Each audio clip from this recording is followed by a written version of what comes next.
Et pour ouvrir cette partie internationale, voyons en bref les grands titres de l'actualité de ces dernières 24 heures.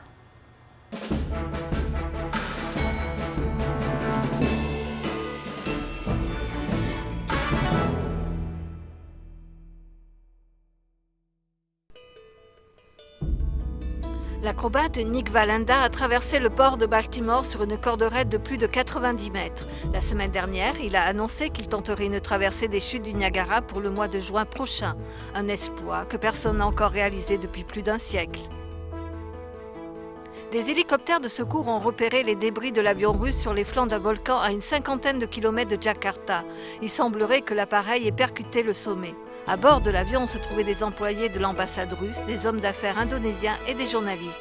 Il n'y a aucun survivant. Le Forum économique mondial s'est ouvert ce jeudi à Addis Abeba en Éthiopie, un rassemblement de plus de 700 représentants gouvernementaux du monde entier. Une opportunité pour discuter de la croissance économique et du développement de l'Afrique. À cette occasion, le Rwanda a été désigné comme modèle de croissance et d'efficacité du continent africain. En Italie, les transports publics sont bloqués par des grèves massives. Les taxis et les bus protestent contre les mesures d'austérité appliquées par le gouvernement de Mario Monti, visant à protéger le pays de la crise de la dette européenne. Et toujours au sujet de la crise financière dans la zone euro, le directeur exécutif du Crédit Agricole a avoué qu'il se préparait au pire.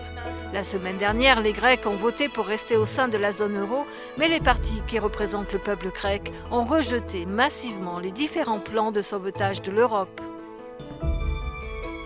Alain Robert, surnommé le Spider-Man français, a grimpé à main nue la plus haute tour de la Défense à Paris.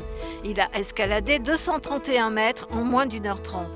Alain Robert est connu pour avoir escaladé les plus grands immeubles dans le monde entier, comme la tour du New York Times ou la Burj El Khalifa de Dubaï.